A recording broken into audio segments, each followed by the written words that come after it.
Hello and welcome. My name is Dominic. I'm a co-creator and director on Trash. I was also responsible for the animation and editing on the project. And in this second video of the series, I wanted to talk you through a real-time capture of the piece to give you a better sense of the project's cinematography and overall creation.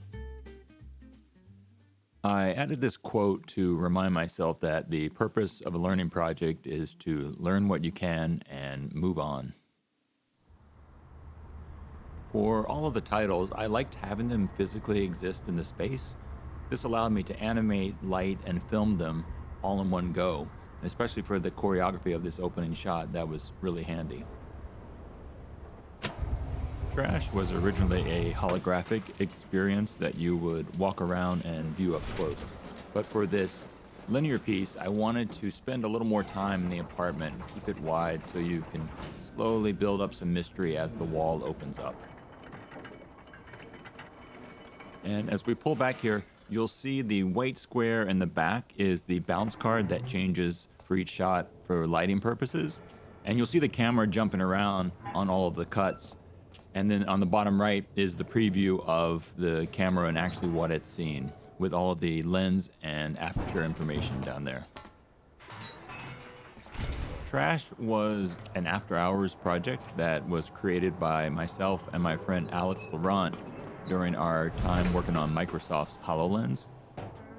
It was initially conceived to be like a 20 to 30 second proof of concept, but over time we kept adding little bits and gags to the story, and it just sort of ballooned into a bigger idea. A lot of the humor was really inspired by the Looney Tunes cartoons from the 40s.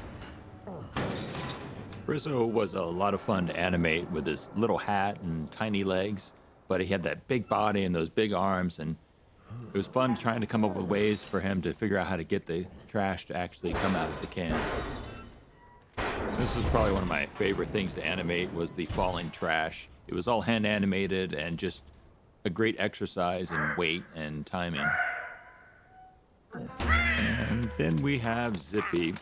Now she was added towards the end of the piece and just really was another kind of absurd little moment to tack on to give Frizzo something to react to and kind of take him out of the dullness of his day-to-day. I think it's important to be able to break out of our daily routines and be able to recognize and appreciate those small moments that occasionally surprise us.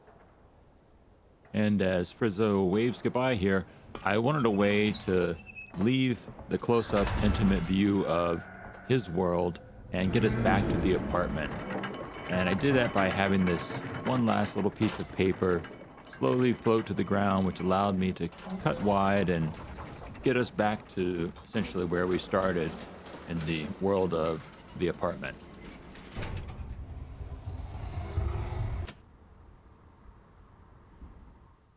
And for the credits, I stayed with the idea of having them as something that was physically in space that I could light and animate and shoot with a camera. And working in real time, I had a lot of fun using different assets that I already had to try to add some more visual interest to the credits as these names go by. And all of these names are the artists and developers that helped Trash get off the ground and come to life in the early days when it was a holographic experience. I am gratefully indebted to them and the time that they volunteered to help out on this project. And with one last look at Zippy there, we're going to bring this second video in the behind-the-scenes series of Trash to a close. In the third and final video of the series, I'll take you on a tour of the Unreal Engine project and give you some insight in how I put it together and my overall editing process. Thank you for watching. See you in the next one.